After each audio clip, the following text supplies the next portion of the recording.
I'm gonna show you how to make tamales my way. Tamales.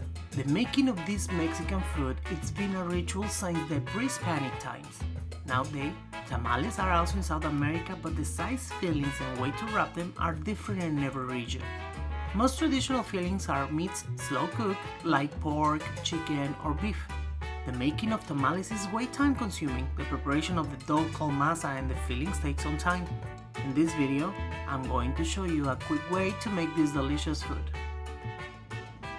For the fillings, I slow cooked beef and chicken separately. I added onion, garlic, chile de arbor, and bay leaves. I shredded and saved it in the fridge because I did this at the earlier. We need corn husk.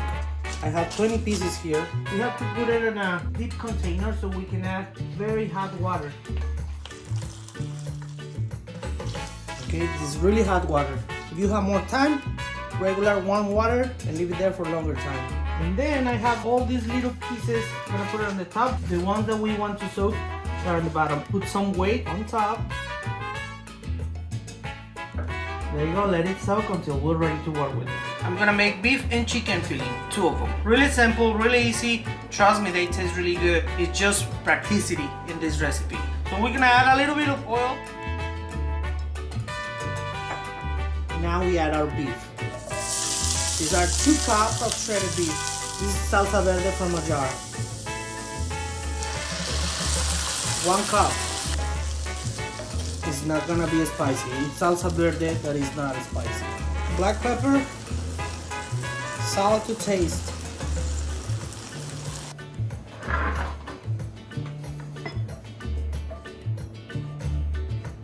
A little bit of oil. 2 cups of shredded chicken. 1 cup of enchilada sauce. A little bit of black pepper, salt to taste. Just right up the liquid a little bit. Now it's ready. Corn flour. You can find this in any grocery store at the Hispanic food aisle. I have 4 cups here. I'm gonna add 1 cup of pork lard.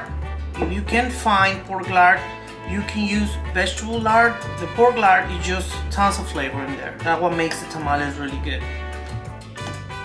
1 tablespoon of baking powder. 1.5 teaspoons of salt.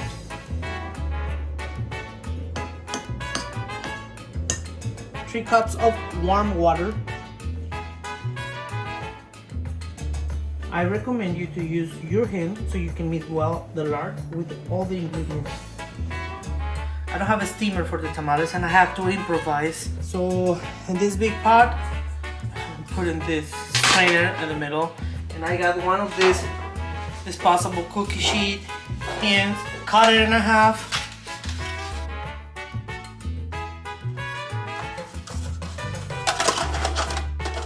and that will work. We just need to prevent the tamal touching the bottom of the pan. We need water on the bottom to steam the tamales. So if you don't have a steamer, improvise. Use aluminum foil. We're gonna put those little tiny pieces of corn husk covering all this so it doesn't touch the pan. So all these little pieces, I'm gonna cover here. I'm gonna dump the water in the middle.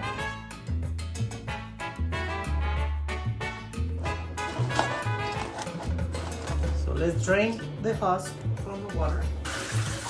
It's okay if they are a little wet. The husk have two sides. One side is really waxy, it feels like wax, and the other one is a little scratchy, little hard. We want to put the masa on the waxy side. So put in a little bit of masa. You can always use your hands and press like that. And then we'll just put the filling and close it like that.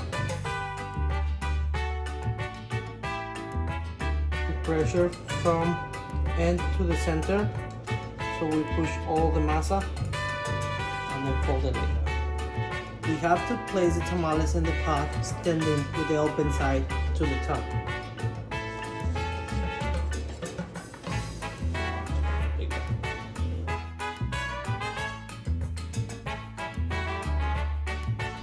And fill it.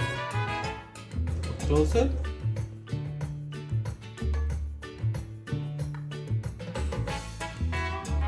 Roll it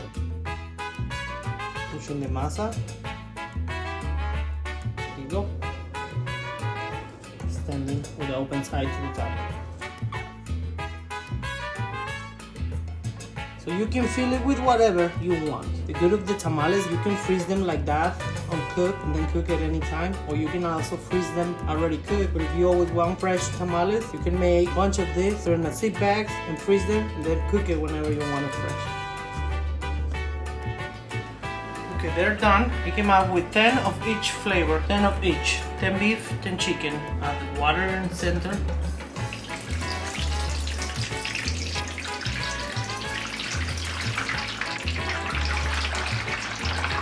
Now with the husk that you have left, over the top.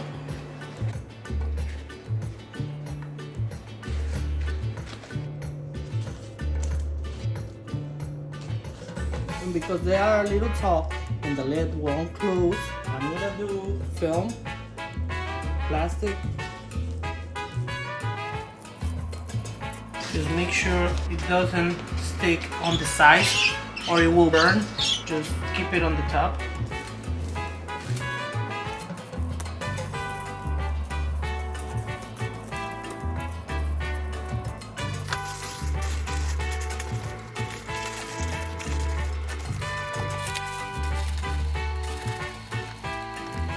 We're gonna put it on the stove and turn the heat to high.